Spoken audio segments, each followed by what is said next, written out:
G'day all and welcome back to Motor Valley. I've had a lot of requests since I've made my very first video about how to make foam tyres.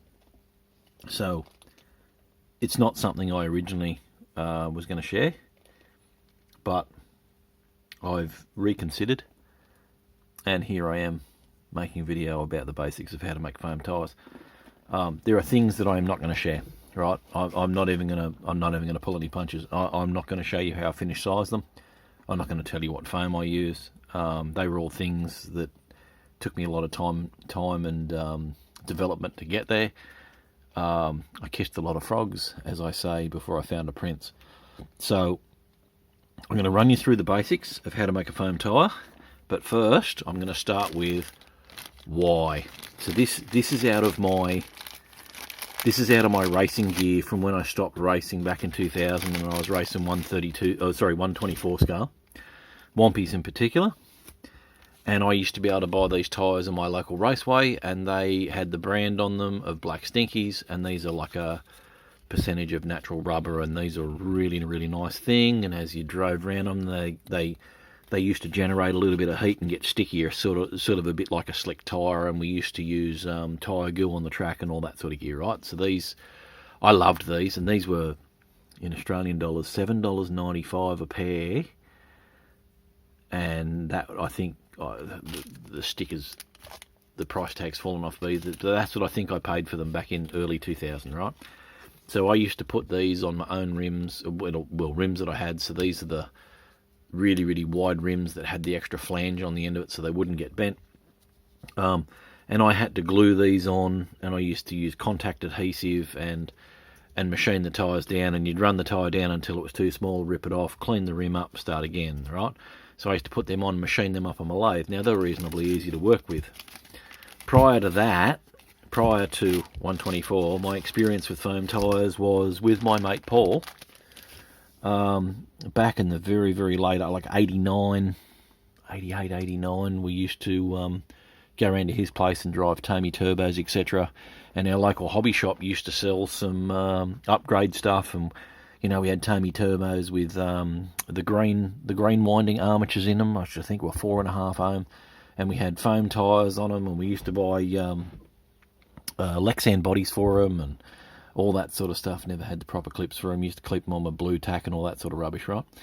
So when I came to start racing a hose scale, one of the things that I really wanted was foam tyres. Now, I started on the idea of racing hoe in the Garage Racing League back in late November 2016. I made my first set of foam tyres in January 2017. How did I do it? This is the very first tool I made, but I've destroyed it since. And it was an inner and an outer, and it was welded together. And as you can see, it's been machined down. The faces don't even meet now. So, like, yeah, it's never going back together. But yeah, the concept was 2 concentric holes, so it cuts an inner and an outer. So you end up with this sort of result for a donut, just like what I used to be able to buy in my local raceway back in 2000, right? Very similar, same concept. But the one thing that I really wanted, was to not have to glue the tyres on, because one of my concepts to start with was I wanted to be able to take the tyres on and off. I wanted to be able to change out compounds to be able to test without having to mess around with swapping whole rims over, because unlike in 124, which have grub screws and alloy rims and everything, hose scale is not quite as easy to change rims on. So it was more important to me to do that. So I put a lot of time and effort in to work out sizes of what things should be, and I came up with a design that gave me interference fit tyres.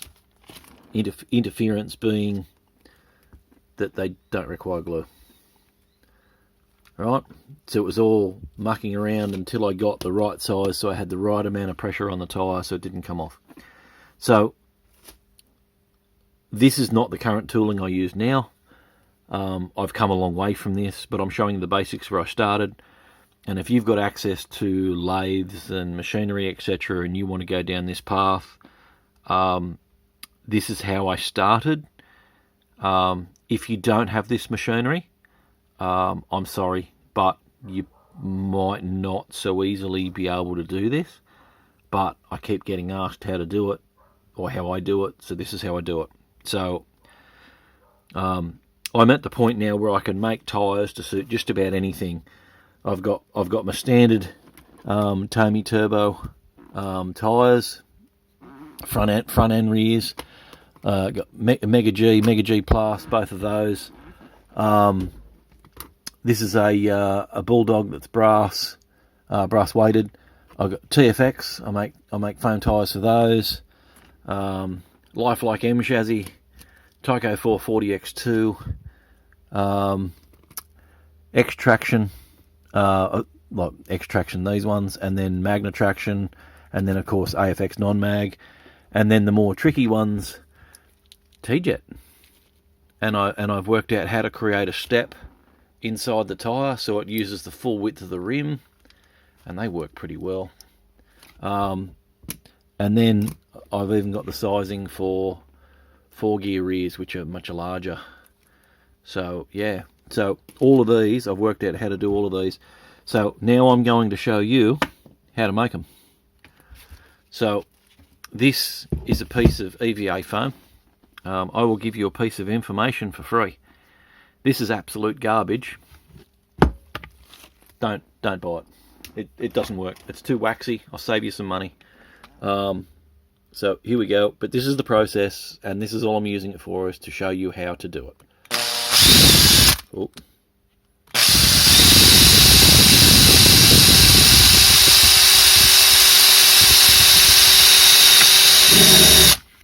So you've got to press through with something in the background so that you can separate the core.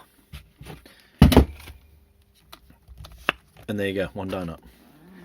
So it's the same concept with all the stuff I use now, but this foam, it's just too plasticky. There's no, even after you sand it, there's not enough traction. It's actually really springy. Yeah, just don't use it. I think it's EVA 30, EVA 45, etc. is too stiff.